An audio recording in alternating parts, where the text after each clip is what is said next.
Hey everyone, Tesher here with some great additions to your frozen pizza.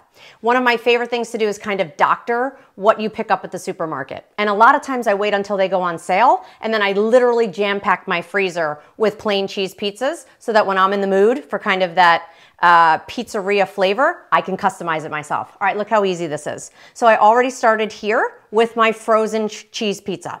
Watch how easy it is to go ahead and doctor it. I'm gonna actually make a Hawaiian pizza. One of the secrets that I love is actually basting the crust with some great olive oil, some garlic, some of my seasonings, because what that does is it actually makes the crust nice and crispy. You're definitely gonna wanna get your oven nice and hot, think like 425 before you put your pizza in there. And I put mine directly on the rack because I love how that crust gets nice and thick and crunchy, which is like my fave. Then I'm just gonna go ahead and add to the topping my pineapple. You can do as little or as much as you'd like. Spread it out evenly. You already have the base, you already have the cheese and the sauce. And then I'm just gonna go ahead and sprinkle some ham right on top of here.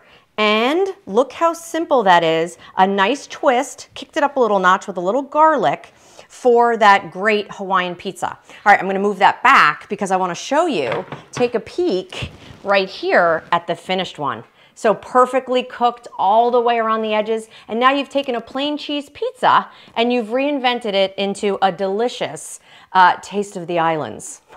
See what I did there? All right, let's move over here and take a peek again. So again, starting with a plain cheese pizza, but I wanna make a Greek pizza. How do you go about doing that? Well, let's start with some of our peppers. You can use multicolors. I love the red and the orange. They're a little sweeter to me than the green.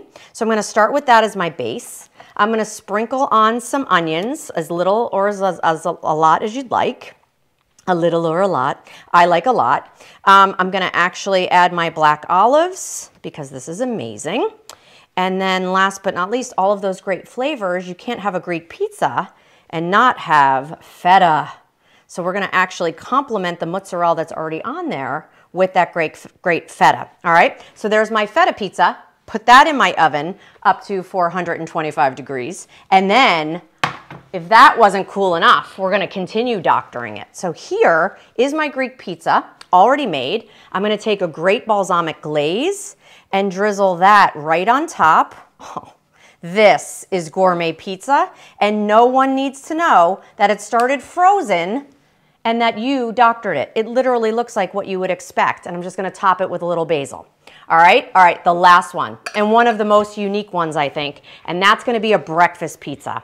So again, starting with a little bit of a different base of 4 cheese that actually has your cheddar detail.